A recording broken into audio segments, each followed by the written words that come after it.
Сәлеметсіздер ме, құрметті көрермендер? Сіздермен дәрігер Дина Мұхатай. Бүгін біз буын ауруында жиі қолданылатын тәсілдердің бірі димексидпен компресс туралы сөйлесеміз. Оның қалай әсер ететінін және дұрыс қолдану жолын түсіндіремін. Әрине, компресстің құрамына тек димексид қана кірмейді, бірақ ол туралы сәл кейінірек айтамыз. Қазір димексид туралы. Неліктен буын ауырғанда компресс жайлы айтқанда ең алдымен димексидті атаймыз. Димексид бұл оның сауда атауы, ал халықаралық атауы диметил сульфоксид. Бұл тері жасушаларының ішіне терең ене алатын ерекше қасиеті бар препарат. Дәрігерлер димексидтің осындай қасиетін анықтағаннан кейін оны басқа дәрілермен бірге қолдана бастады. Әдетте біз теріге жаққан дәрілердің көбі тереңге өте алмайды, тек терінің үстіңгі қабатына ғана әсер етеді. Ал буындағы ауырсыну тереңде орналасқан. Димексидтің ерекшелігі ол теріден өтіп, ішке терең ене алады. Қарапайым тілмен айтқанда, димексид бұл өткізгіш, немесе жетекші. Ол басқа препараттарды өзімен бірге жетектеп, оларды ауырсыну немесе қабыну ошағына жеткізеді. Ал бұл буын мәселелерінде ауырсынуды басатын дәрілерді тағайындаудағы негізгі мақсат. Яғни димексид, қарапайым тілмен айтсам, дәріні қабыну ошағына жеткізетін курьер. Сонымен қатар димексидтің тек жақсы өткізгіштік қасиеті ғана емес, қабынуға қарсы, ауырсынуды басатын және антисептикалық әсерлерде бар екенін атап өткен жөн. Яғни, димексид қосылған компресстерді келесі жағдайларда қолдануға болады.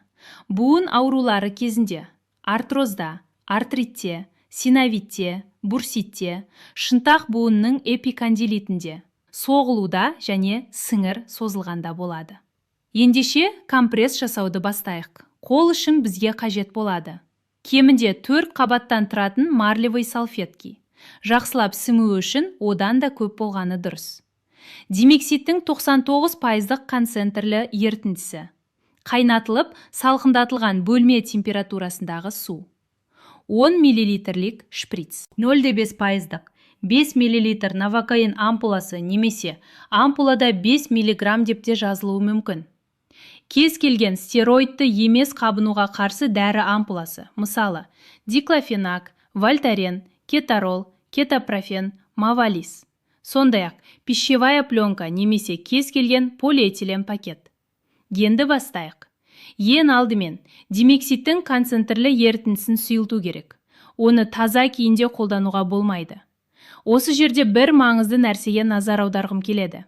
Кейбір адамдар димексидтің концентрлі ерітіндісін тек новокаинмен ғана араластырып қолданады. Мен өз тарапымнан димексидтің концентрлі ерітіндісін міндетті түрде сумен сұйылтуды ұсынамын. Өйткені теріні күйдіріп алу қаупі бар, яғни химиялық күйік болуы мүмкін. Сондықтан мен мынадай қатынасты ұсынамын. Димексидтің бір бөлігіне қайнатылып, бөлме температурасында салқындатылған судың бір бөлігін қосамыз. Ол үшін не істейміз?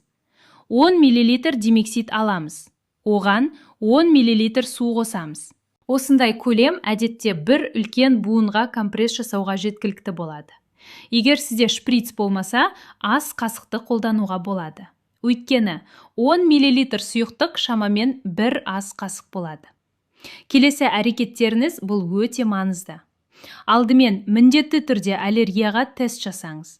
Тіпті өзіңізде аллергия жоқ екеніне сенімді болсаңыз да. Ол үшін дайындалған ерітіндіге мақтаны малып алыңыз. Оны білектің ішкі жағына немесе шынтақтың ішкі жағына жағыңыз. 25 минут күтіңіз.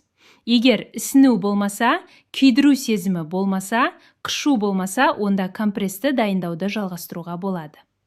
Енді су мен димексид араласқан ыдысқа 0,5% новокаиннің бір ампуласын қосамыз. Және бір ампула қабынуға қарсы стероидты емес препарат қосамыз. Мысалы, диклофенак, вольтарен, кетарол. Бұл димексидпен компресс жасауға ең жиі қолданылатын дәрілер. Сәл кейінірек қандай дәрілермен алмастыруға болатын айтып өтемін. Енді бәрін жақсылап араластырамыз. Және марлевый салфеткаға осы ерітіндіні толық сіңдіреміз. Содан кейін салфетканы ауырған буынға қоямыз. Егер ауырсыну буынның сыртқы немесе ішкі жағында болса, немесе тізенің астында, тізенің чашқасында болса, компрессті дәл ауырған жерге қою керек. Одан кейін үстінен тағамдық пленкамен немесе полиэтилен пакетпен қатты қыспай ораймыз. Міндетті түрде үстінен сүлгімен, көрпемен немесе басқа жылы, қалың матамен жабамыз. Осылайша жылы бу эффектісін жасаймыз. Яғни компресстің астында жылу мен ылғал сақталуы керек. Компрессті әдетте 25-30 минут ұстау ұсынылады. Кейде 40-60 минутқа дейін қалдыруға болады. Бірақ егер уақыт бітпей тұрып күйдіру сезімі пайда болса, онда міндетті түрде компрессті алып тастаңыз. Өйткені теріні күйдіріп алу қаупі бар.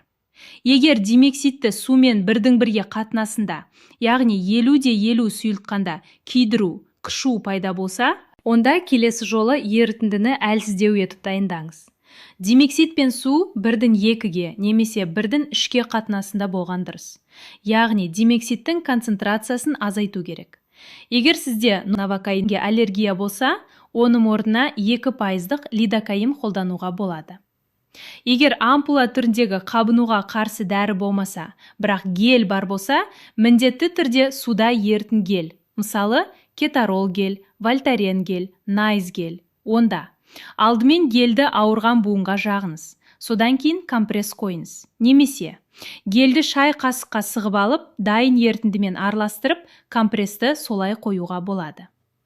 Димексид пен компрессті күніне 1-2 рет таңертең немесе ұйықтар алдында жасауға болады. Өте маңызды. Компресспен ұйықтай кетуге болмайды, өйткені теріні күйдіріп алу қаупі жоғары. Және мынаны есте сақтаңыз. Компресске арналған ерітіндіні дәл процедураның алдында дайындау керек. Өйткені ол өзінің емдік қасиетін өте тез жоғалтады. Тағы бір ескерту.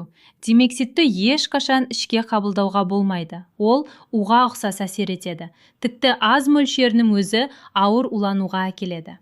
Кез келген дәрі сияқты оның да қарсы көрсетілімдері бар. Сондықтан абай болыңыз. Тағы бір маңызды нәрсе. Компресстің әсерін 2-3 күн ішінде бағалаңыз. Бұл уақыт сізге әсер ете ме, жоқ па, соны түсінуге жеткілікті. Егер ауырсыну азайса, жақсару болса, онда компрессті 5-7 күнге дейін жалғастырыңыз.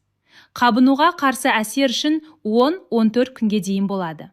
Ал егер ешқандай әсер болмаса, онда емдеу тәсілін өзгерту керек, басқа ауырсынуды басу әдісін таңдау қажет. Және тағы бір маңызды кеңес. Қандай әдісті қолдансаңыз да, мейлі, жақпамай, компресс, дәрі болса да, міндетті түрде емдік дене жаттығуларын, яғни ЛФК-ны ұмытпаңыз. Өйткені ол ауырсынуды емдеуге де, оны алдын алуға да көмектеседі. Егер сіз буын ауырсынуымен күресудің өзіңізге тиімді тәсілдерін білсеңіз, пікірге жазыңыз. Назар аударғандарыңызға рахмет. Сау болыңыздар.